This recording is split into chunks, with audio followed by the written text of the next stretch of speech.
to all of you afterwards.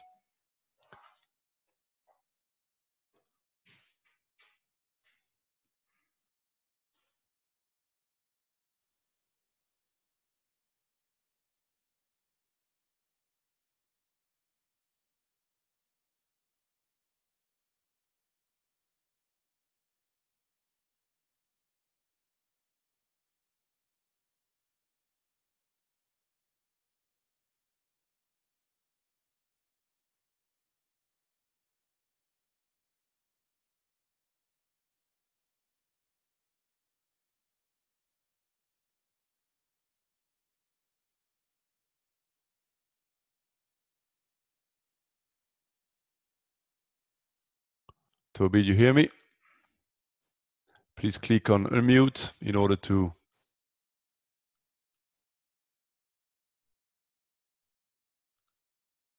You need to click on unmute, Toby, so that we can all hear you. Okay, can you hear me now? Yes, we can. Thank you very much. Okay, I would ask, okay. you know what? Hold on a second. I'm going to mute everybody. And now I can make you host. Okay, Toby, you can proceed now.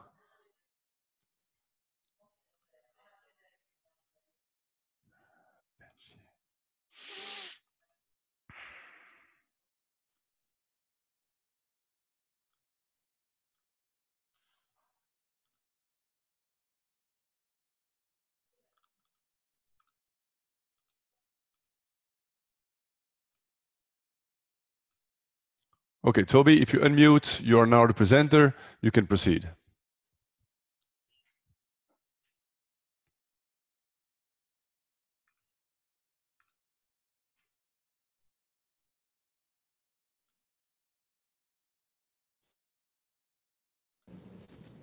Good morning.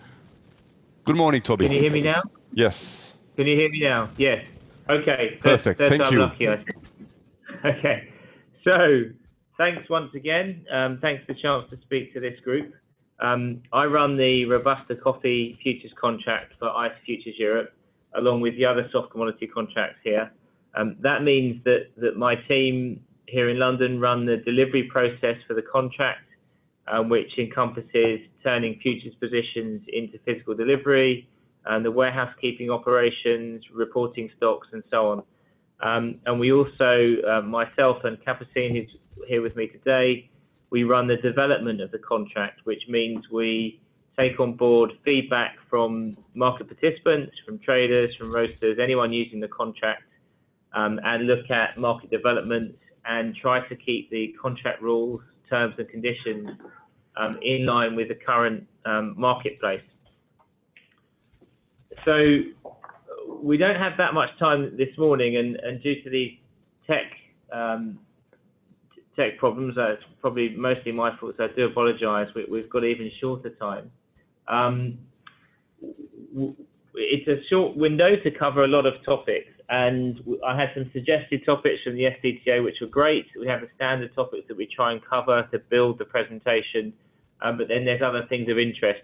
I will try my best to stick to the 40 minutes or so to make sure we have time for questions, because then at least you can ask the points most interesting to those of you on the call.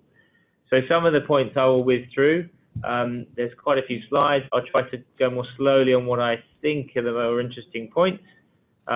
With 40 or 50 participants, some of you are fairly new to the industry and the trade, and some of you are very experienced from what I've seen of the list. So I'll do my best to make it interesting at different times for all of you. So firstly, a very quick word on ICE, if I can go back to that slide. When I meet people outside of work and they ask me who I work for, I say Intercontinental Exchange or ICE, and they don't generally know that company. I then start to say, well, actually they own the New York Stock Exchange, and we own the equivalent of that exchange, well, not the equivalent, it's the equivalent of that exchange in commodities in London and in New York, which is New York Board of Trade and what used to be called LIFE. But the longer explanation is that the ICE is a collection of exchanges, 12 exchanges worldwide, so that's 12 trading platforms worldwide, 6 clearing houses who provide the infrastructure and the financial arrangements,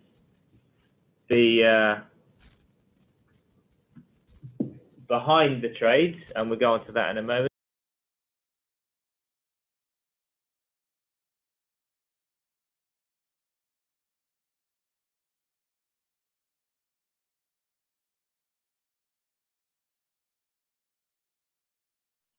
Okay, sorry everybody, we just have a Toby out for a second in order to put the screen on display, which is we try to bring the presentation in the wide screen instead of seeing only part of the slide and then the other slide already. So please bear with us a second. It's going to reconnect in order to share the full screen. Thank you.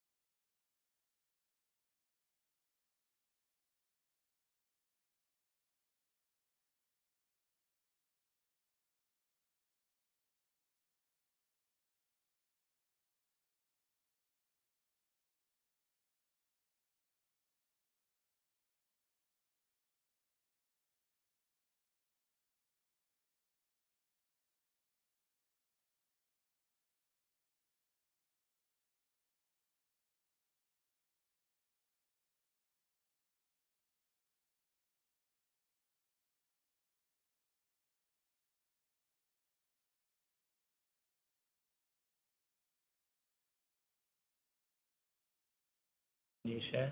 What about now? Ok, et maintenant, est-ce que tu vois le truc en full display maintenant? Maintenant, je vois le PPT en total. Il faut qu'ils mettent slideshow, tu vois. Ouais, qu'ils comprennent, et le truc, c'est que ça n'a pas l'air de fonctionner. Voilà, resume slideshow, voilà. C'est bon? Non, toujours pas, tu vois. What about now?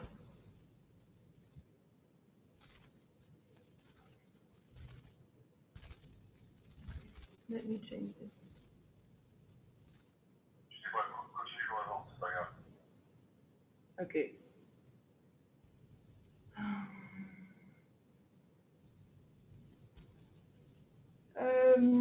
Can you go back to how it was? Click on beginning.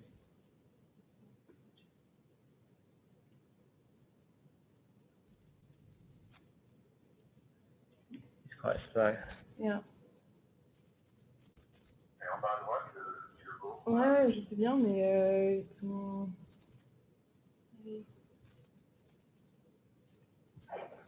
My button's the other way around. Sorry? Okay. So what are we trying to do now? We're trying to put it back to how it was, rather than trying to have it for this slide, because we don't see working.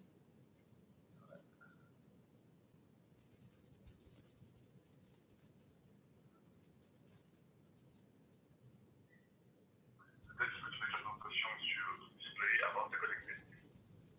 Now I don't know how we get out.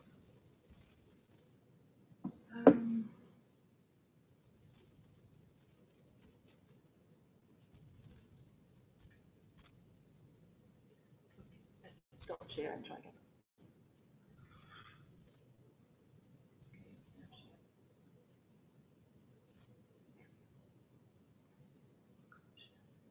Oh, this one.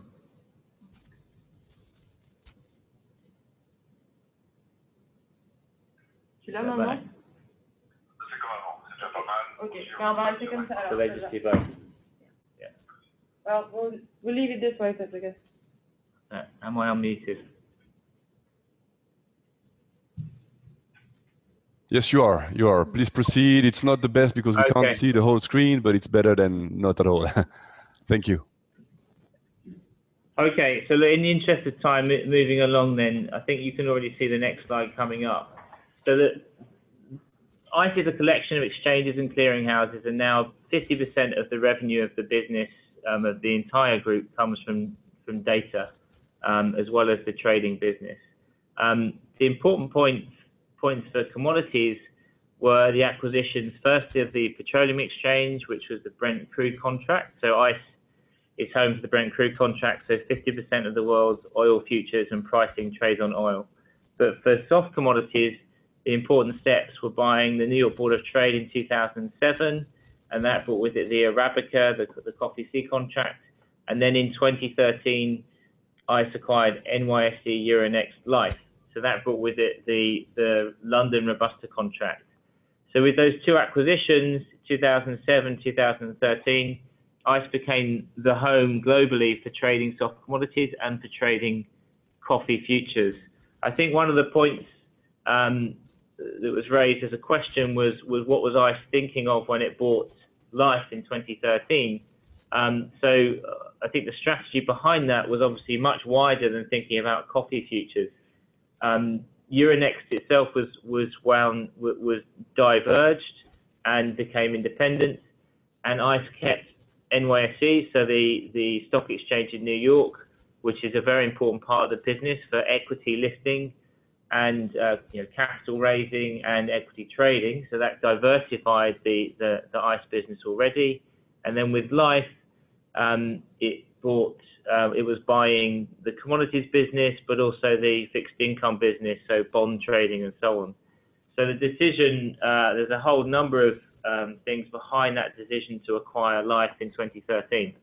But happily for soft commodities, it meant that we were now running both contracts in New York and London for coffee, but also for cocoa and for sugar. I think I'll skip through this slide quickly, but I think the important thing to think of, what does ICE deliver?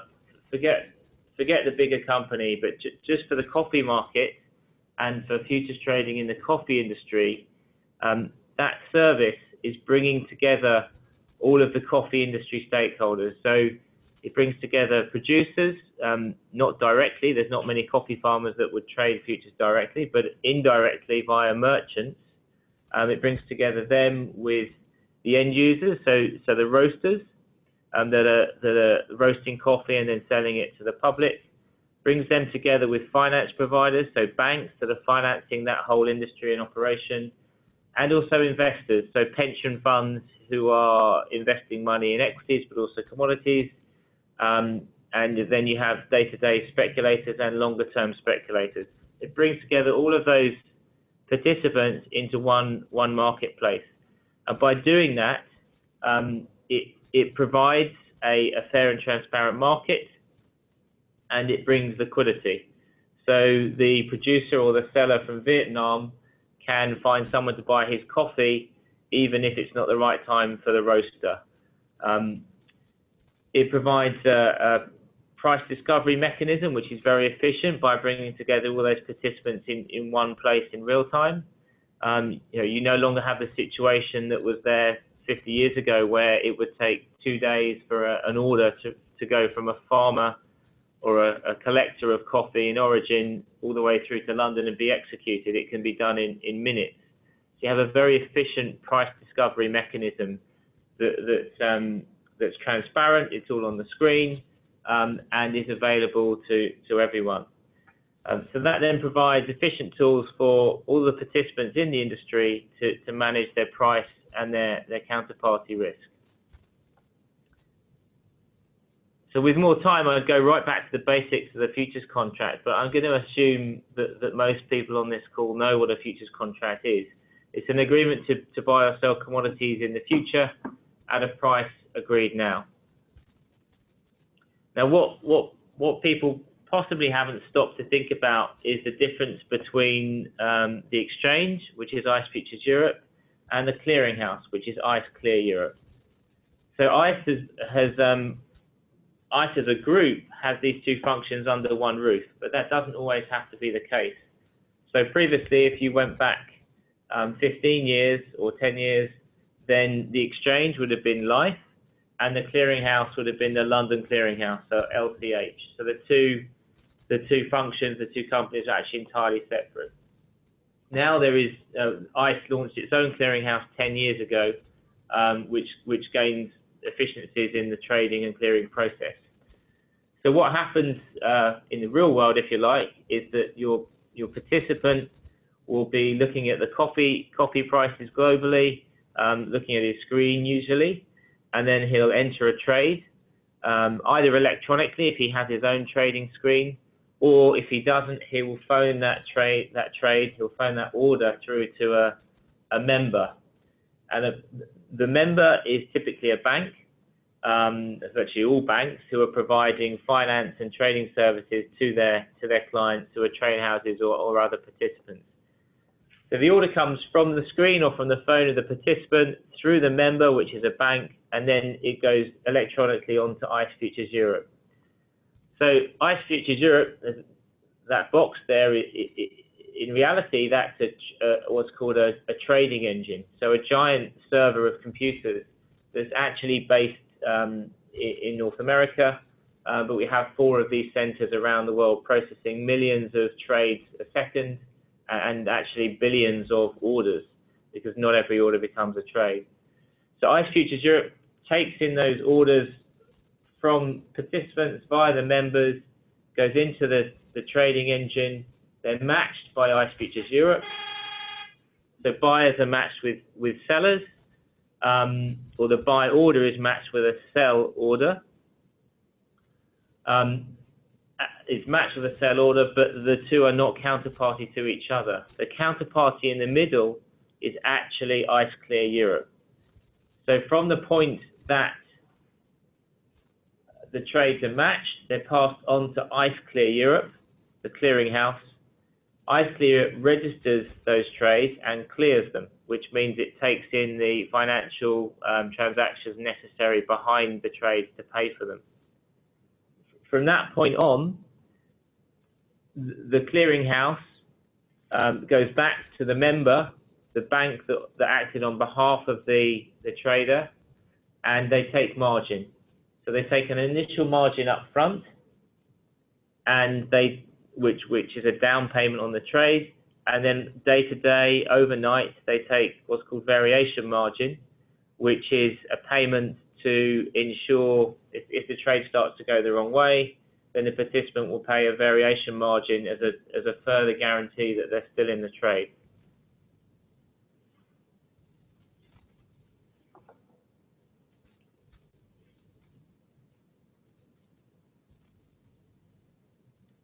Seem to have stopped working here on this. Okay, so visually, this next slide is designed to give you a sort of visual appreciation of that process. So we have participants from producing countries all around the world in blue, sending in their orders, which generally reflect the trade that's taking place on the ground in those countries, or shipments to Europe. Those orders are sent into the marketplace, which is virtually in a data center, but is virtually in London, if you like. So in the old days, it would have been people standing in a pit, shouting the orders at one another. Now that takes place in a computer server. But really, you're bringing together the coffee trade with coffee flowing from origin into destination countries, into the marketplace in the center there.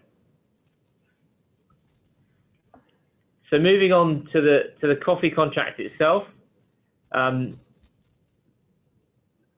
coffee contract represents Robusta coffee. That's what we're focusing on today. I can come back again with more time and less tech issues to talk to you about Arabica. But today we're focusing on Robusta as an example. Toby, just sorry to interrupt. We don't see your screen. We don't see your screen anymore. Did you try to upload again the next slide? Can you maybe reshare your screen? We don't see the screen anymore. Okay, I'll try again. Thank you.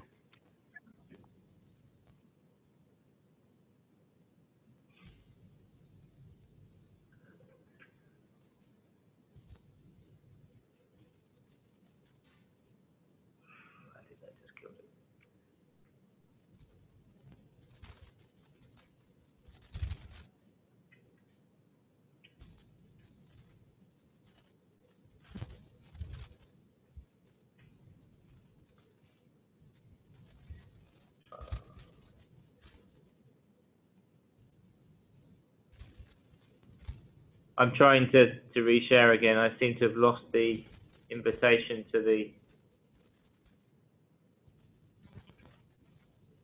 I don't, why, are we still connected?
Is that working?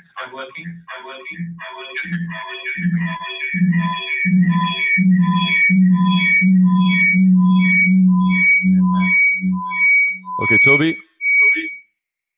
you hear me? Okay. You have two microphones working. That's why you have both the sounds. You're coding by phone and okay, it's okay. Okay. How about now? Perfect. Please proceed. Okay. I took off the telephone. So I'm really sorry. Apologies, everyone, again. Perhaps we may do a second one of these and we'll have better technology. So I got to the point where I was about to move on to the coffee contract, and I was about to outline the basic terms of the contract. So it's a Robusta coffee contract. Robusta from any origin can be delivered against the contract. So it represents the price of Robusta coffee globally, but the price point is in Europe, with some delivery points in the US. So you can see from the map behind the box there that the delivery points are really based in Northern Europe, with some in Southern Europe and 2 in the US. So that means that the contract is based on the value of coffee, Robusta coffee, in those locations. It's a 10-ton contract, and it moves in $1 per ton movements. You probably all know the basics behind here. But the key point to think about with a contract is that if you are long coffee futures, then if you are long September coffee futures and you hold on to that position, i.e. you bought the position and you hold on to that bought position, in September you will become the owner of Robusta coffee. So if you had 10 lots of coffee futures, you held it through to September, this month you'll become the owner of 100 tons of coffee, and you will be allocated coffee by the exchange, by my team running the delivery process in one of these locations that it's on the map. So the price point is in one of those locations, and in terms of Incoterms, it's effectively an FOT contract. So load-out charges have been prepaid. So if you take delivery, you find out that you have 100 tons of coffee in Antwerp. It could be in one of the list of warehouses that we run, and you own coffee with rent paid up until the end of September and with load-out charges paid. So if you want to take the coffee to your factory, you just have to send a truck to collect it effectively. Now, moving on to sort of bigger sort of picture theory, I think hopefully you'll find this slide interesting. So this breaks down the components of price risk for a coffee factory effectively.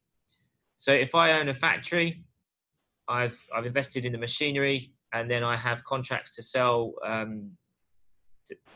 finished product coffee to supermarkets or other buyers.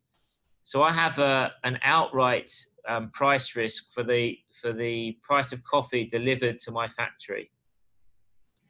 Now that price risk, which is the blue part on the left of the screen, that is that represents my entire price risk, and I could break that down into futures price risk and basis price risk. So the futures price risk is covered by the ICE contract terms. So the main component of my risk is covered by that.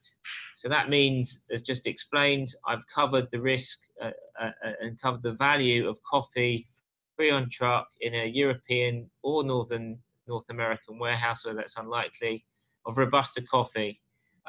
It's warrant weights, rent paid till the end of the month, with a rent adjustment. We could go more into that another time. Now, the key point to realize here, though, is that it could be coffee of any origin, and it could be in any warehouse that's listed by the exchange. So there's an element of risk to where I end up owning that coffee. The basis risk is then the other components, which are the origin differential. So the differential between, say, Vietnam versus Brazil Conilon, the extra cost to get it actually to my factory, and then I may have some specific contract requirements for payment terms or a specific quality term that makes it more expensive. So those components make up the entire price risks that I face. And the futures contract covers most of those, but not all of those. So just as an example, the futures contract might be, value might be around $1,300. Again, this is purely an example. It's not intended to be exact numbers. The differential might be $150 for Vietnam coffee, for example. There then may be some extra costs of about $50 to get it to my factory, and my payment terms and some other specifics may be about $20. So you can see what the futures contract does is enables you to manage the price risk on the biggest component of your total price risk, i.e. your outright price risk. So the futures contract enables you to manage the $1,300 risk. And it also enables you to split out your origin risk and manage that with a separate strategy and with separate suppliers and bilateral risk. So when you use your futures contract, firstly, you take out that risk, but also you take out you take out that price risk, but you also take out the counterparty risk. Your counterparty is the exchange. So you can buy coffee futures for 12 months or 18 months forward with no concern or no selection needed over who your supplier is. You can then go and select your supplier and your origin even and your quality and so on later as part of a separate strategy. So in July 2018, we actually changed the contract terms of for Robusta.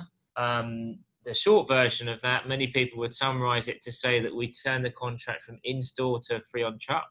There was more to it than that. We actually shortened the settlement time for the contract. So previously the whole settlement process would take 14 days and we shortened that to 4 days. We did make the free on truck change, so we included loadout charges in the contract, and we made some changes to rent. So we simplified rent. Every delivery has rent paid up until the end of the delivery month, and we added a global rent adjustment for 2 months. So what that did was the aim of the changes was to rebalance the position of the deliverer and receiver of coffee at expiry. Before that, we had some imbalance depending on where delivery might be taken, and the aim was to even that out so that the deliverer had to make considerations over which warehouse keeper he was selecting, as well as the receiver who had no choice. So that whether that's successful or not, it would be an ongoing assessment. Volumes and open interest have been healthy since the change. And also we have seen the average rent in ICE warehouses has dropped in the year since the change. But as well as explaining the change very briefly, what I wanted to focus on here was that this is an example of what we call contract development. So we talked to the industry when we started talking to coffee participants 4 or 5 years ago when ICE took over from Life. And one of the first things they talked to us about was loading out charges at warehouse keepers and access to coffee. They wanted to make that faster, more competitive price-wise, and more even and neutral no matter where they take delivery. So we listened to that. We talked to many people in the trade and roasters. We have an advisory committee. We went through a design process, and then we implemented the changes. I'll skip through that. This slide just shows you how volume year on year is steadily increasing, as is open interest, which is the sign of a healthy contract. And we'll move through to a slide which I hope is interesting again. This pie chart is the average of the Commitment of Traders report in 2018. So some of you will know the Commitment of Traders report already, others won't. That is a public report published every week by ICE, which shows which categories traders hold positions in. So sorry, which out of all the positions held in coffee, which categories they fall into. So if I'm a roaster or a physical trade house, a merchant of coffee, I would be in the dark blue segment. So if I'm long or short coffee futures, my position will be reported in this category. The light blue category is banks, and then the grey categories are non-physical participants. So they're either managed money, so that could be a hedge fund or a pension fund, or it could be a market maker or a prop firm speculating in coffee. So in terms of open interest and positions held, you can see that more than 50% of those on average in Robusta are held by physical trade participants. And even the banks that are holding positions are typically holding them on behalf of physical participants. So in terms of overnight open interest positions, it's more than 50% physical trade. That is separate and different from the volume intraday. So on a daily basis, there are traders coming in and out of positions. Some of that is speculative by pure speculators who have nothing to do with coffee. Some of it could be speculation by actual coffee guys. But that intraday volume is different from this open interest. So I think I'll go for another 5 minutes if I can, and then pause for questions. And as I said, we may have to organise another session to go through the points that we miss. But I think, again, focusing on those that know a little bit more about the contract and ICE and may be interested in how we oversee the markets, I wanted to talk about market supervision.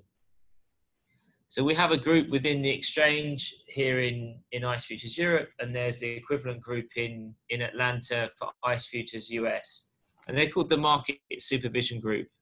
So in the old days, you had a pit of traders standing, shouting orders at each other, screaming orders at each other sometimes to make trades. Now everything's done virtually and on screen. We have a team, the market supervision team, that monitor all of those orders and transactions.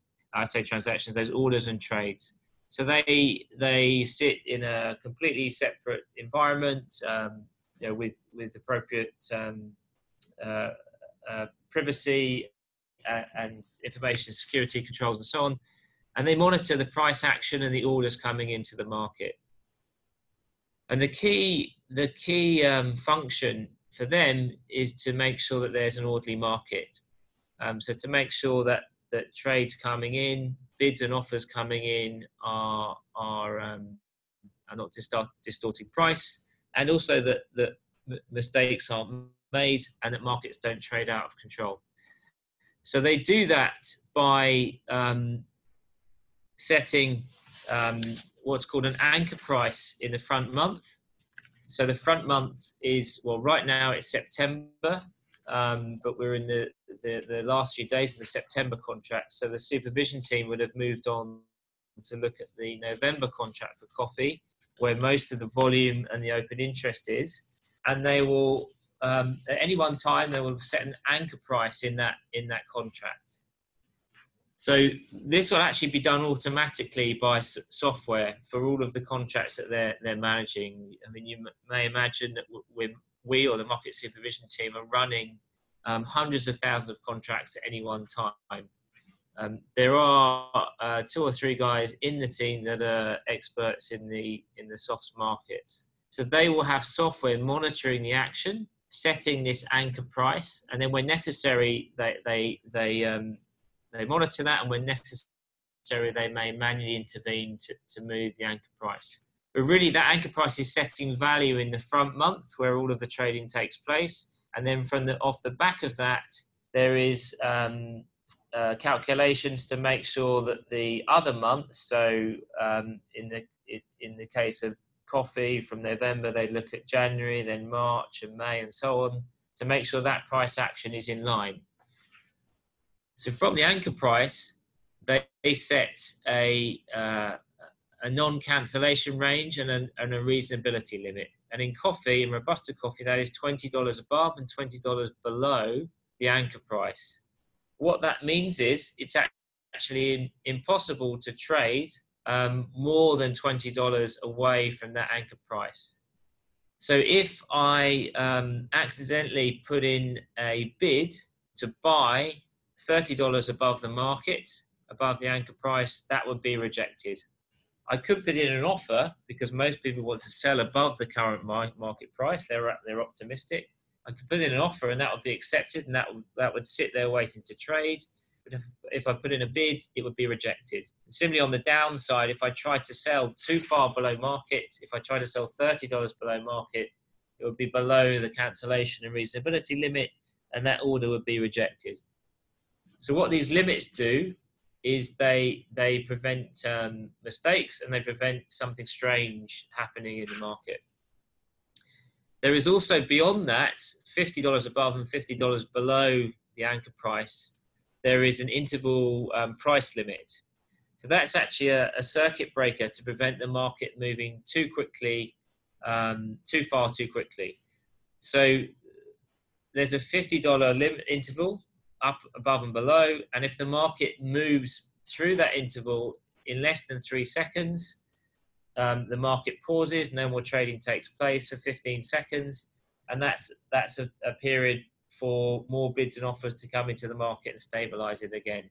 So if the market moves too fast, too quickly in 3 seconds, there'll be a pause and it will catch up.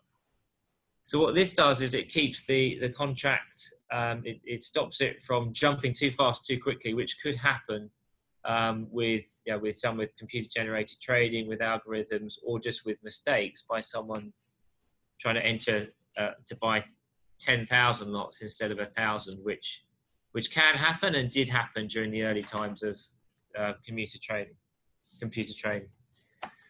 Okay, so then moving on, and I think I'll make this the last slide and then stop for questions. So the other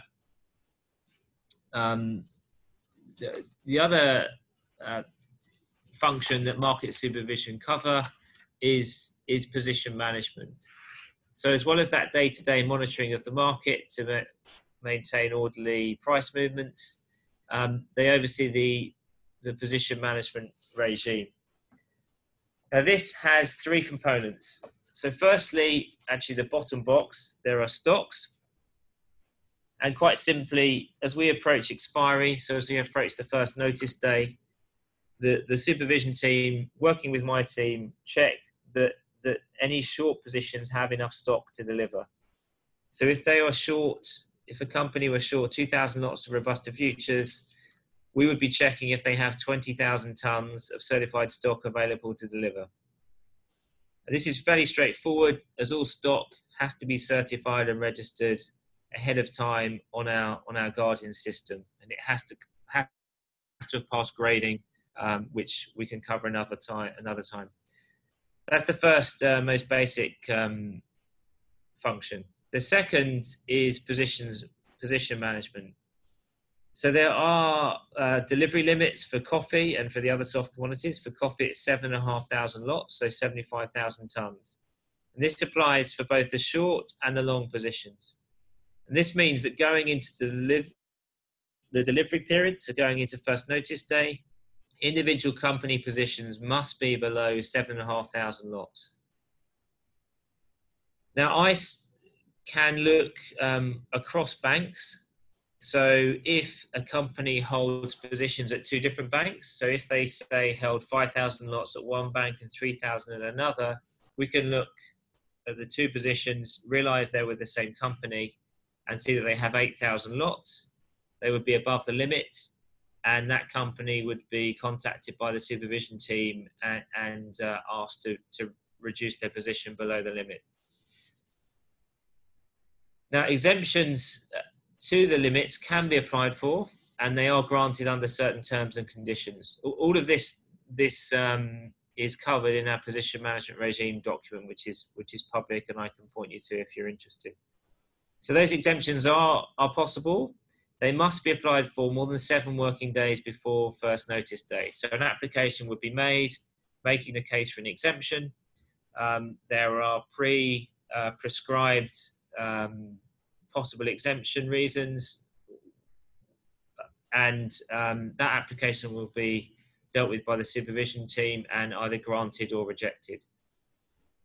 So that is possible. They are not common. And then thirdly, there is the cash convergence.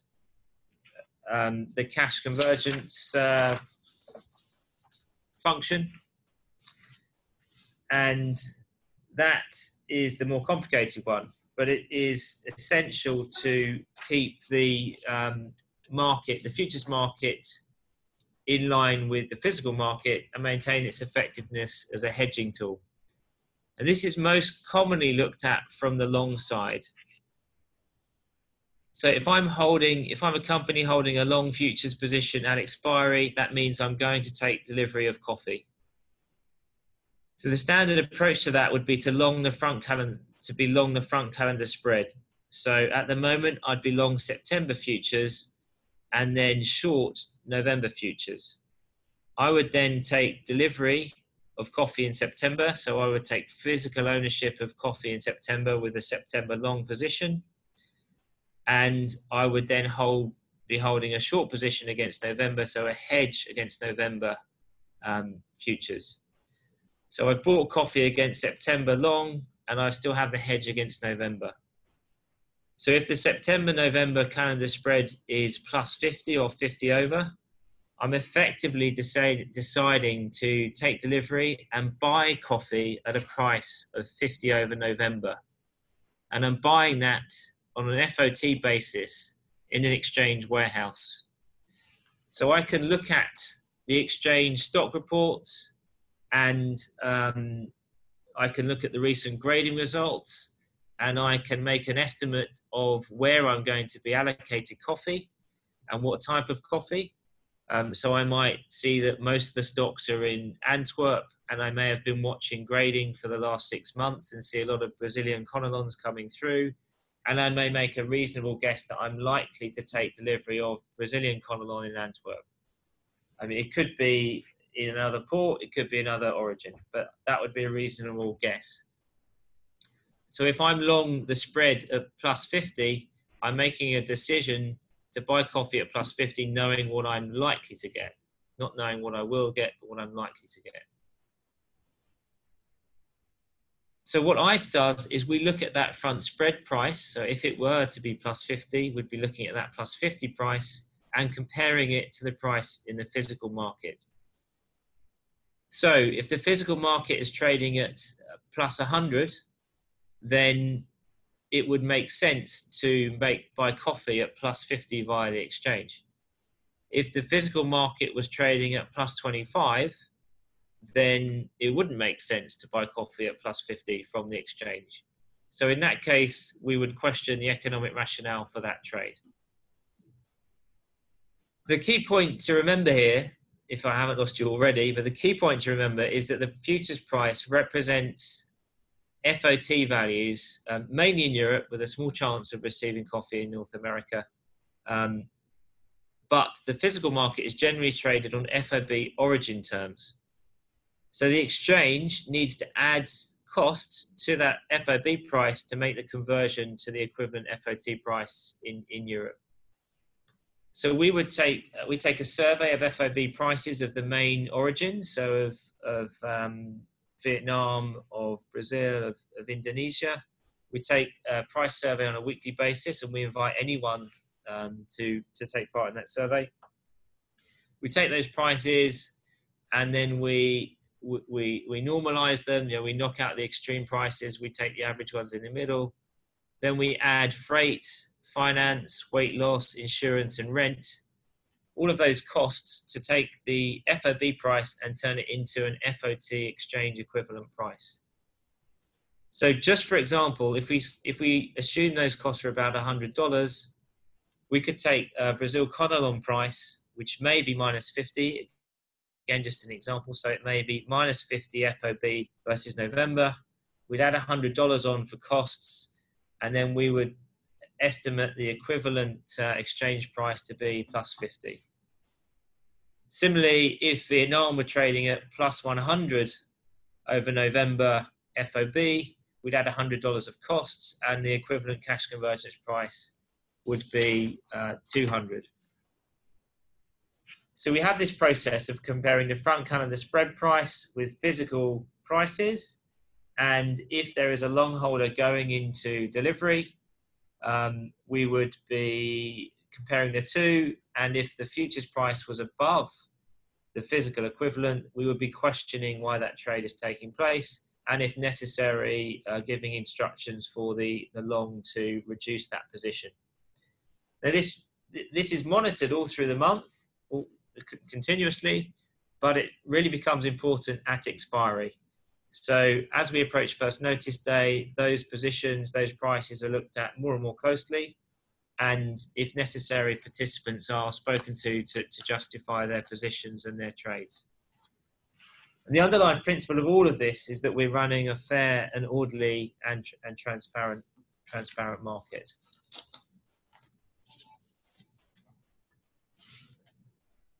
So with that, and again, once again, apologies for the tech issues. I had some slides on physical delivery, explaining more in detail, showing where the stocks are currently. But I think we'll move those or leave those and go on to questions, if there are any, or if we haven't frustrated everyone with the technology. So I'll pause there. Thank you all for your time, and take questions.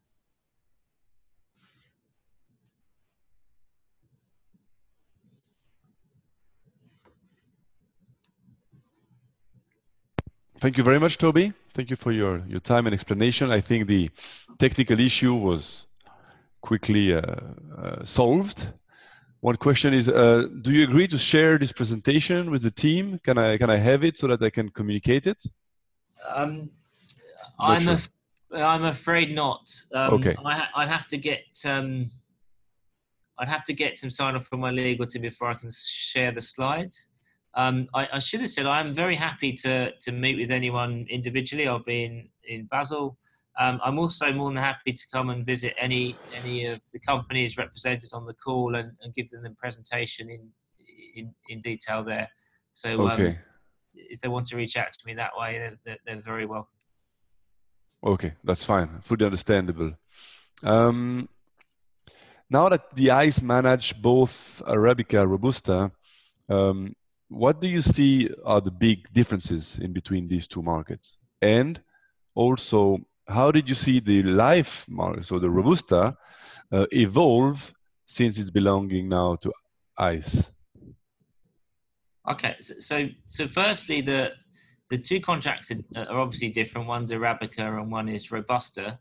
That's the first difference. But then there are a number of other different technical points. But I think the point that probably most participants miss, because the obvious thing is to think, well, the Arabica contract and Robusta contract, they're both now run by ICE. It's one company. Surely they should be the same, or more or less the same. Critically, the difference is that the Robusta contract is based in London, and the New York, the Coffee C contract is based in the US. What that means is that they fall under different regulatory regimes. So we here in London, we deal with the FCA, so the Financial Conduct Authority, and also the ESMA, the European Securities and Markets Authority. So we've had to deal with MiFID in Europe recently. Whereas in New York, the markets are regulated by the CFTC. And those two regulators have different approaches to markets. In particular, they have different approaches to position management. The position management levels are much lower in New York than in London. Sorry, not the levels, the limits. Okay, so that's a choice made by regulators, not really by the ICE itself. Correct, yes. And they have a different view. That regulator has a different view on the calendar spreads and cash convergence, a very different view. So we take this, well, I would say this is a sort of purist view, that the futures price should be allowed to reflect the physical if necessary. In New York, the CFTC are a lot more reluctant to see a spread go into positive territory. Okay. The COT reports for Robusta and Arabica, are they taking into account the same input, or because of regulations, there's some differences? So the COT for Robusta is the Robusta contract, and then they do have the same input, yes, from as in when a bank registers a customer, they register them as a commercial user or a non-commercial user, and then the exchange takes that allocation and matches it with positions and then publishes the report. But again, a key difference is that in Europe, the exchange published the report. In New York, the CFTC publishes the report directly. So the ICE give them the information in New York, but the CFTC publish it. In Europe, we publish it ourselves. So it's the same approach. You do see a different footprint in terms of the categories. So you would see higher non-commercial participation in New York. There's a couple of things there. One is, speculators will pick which market they want to go into. and they will have an eye on the regulations and controls around them. But also, in all of the commodities, the New York contracts have the index fund money. So, Okay, thank you. as an index fund, you don't need to be in 2 coffee markets. You can just be in one. So typically, they will be Understood. in Yeah. New York contracts. A question we have here is that what's the trustability we can get from the lots certified by the exchange? Do the people tendering coffee have to give information, or just the grade is enough? And No, they have to provide a bill of lading and other documentation. And in fact, actually, we're looking more closely at the documentation to see whether we need to add anything. But they would have to basically be able to prove the origin of the coffee, and they would need the bill of lading to do that. So we send teams into warehouses to audit the stocks. We would randomly pull out a warrant and check the paperwork behind that warrant, including the bill of lading and the other documentation. great. So it includes the exporter, and then we could define maybe the region, etc. The region isn't necessarily compulsory, but there is adequate paperwork to identify the stock and where it's come from is required. Okay. And from that point, it's fully traceable. So it's identified, it's segregated, and there's full traceability from the moment it hits the exchange. Okay. When we see the lots live in the grading data, what does it mean? The fact that they are live? That is simply refers to if insects were discovered in the grading sample. So when the quality sample comes to the exchange grading room to check that it's good enough quality, if insects are discovered, then it would be designated as live. Okay, understood. And so that coffee back in the warehouse would need fumigation before it's acceptable for the exchange. Okay, understood. Is there any interest from the board of the ICE to decide to regulate somehow the origins by defining some kind of ratio from which origins can be tendered and not? If I'm correctly transmitting the questions I heard.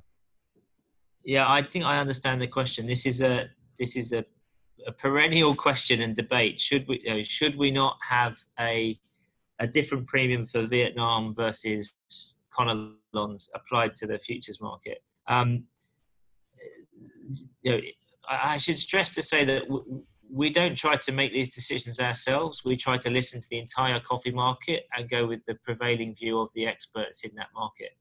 And so what I say isn't my opinion being enforced on the market. What I try to do is represent the views that I've heard and that we're following in terms of managing the contract. But the general view for the Robusta contract is that we shouldn't try to set premiums. We should let the market do that itself above the futures price. Those premiums move around. So one year, the difference between Vietnam and Brazil, to use the 2 big origins, could be $200.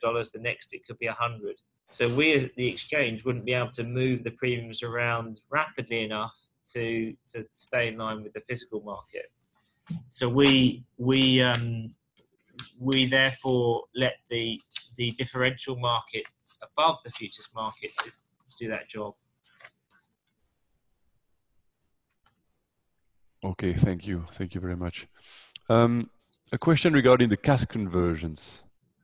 You don't take into account the spread history at which the long did enter the position in order to question their position, do you? No, the consideration for us is right now, where is the spread? Okay, yeah. And therefore, where's the spread now, and how does that compare to the physical market? So what was done before that isn't important in our view for running an orderly market. If you think about it, how far back do you go? How many trades has that participant made before they ended up with the final position?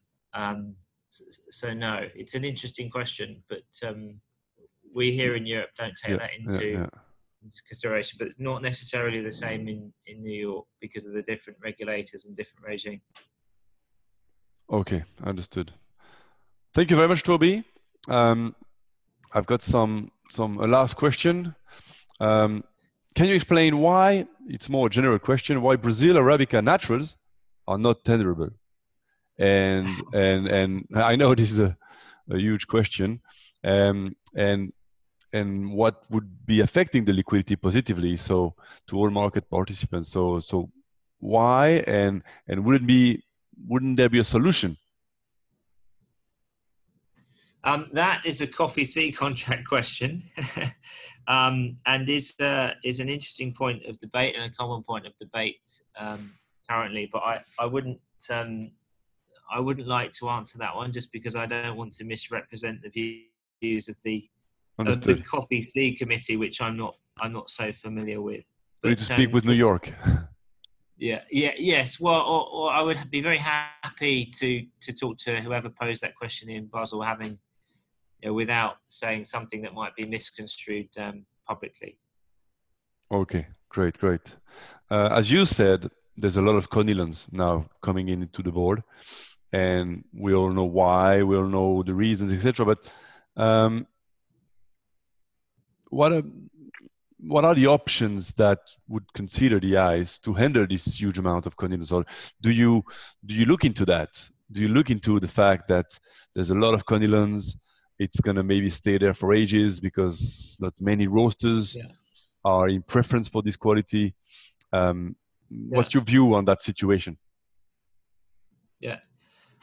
So of course we monitor it, and it's something we're very interested in, and we're very interested in views on it. And we have this situation in different commodities, different examples in different commodities where one origin becomes the cheapest, and it's usually that one that's delivered to the board. So the exchange is the buyer of last resort. So it will end up with the coffee that can't be sold.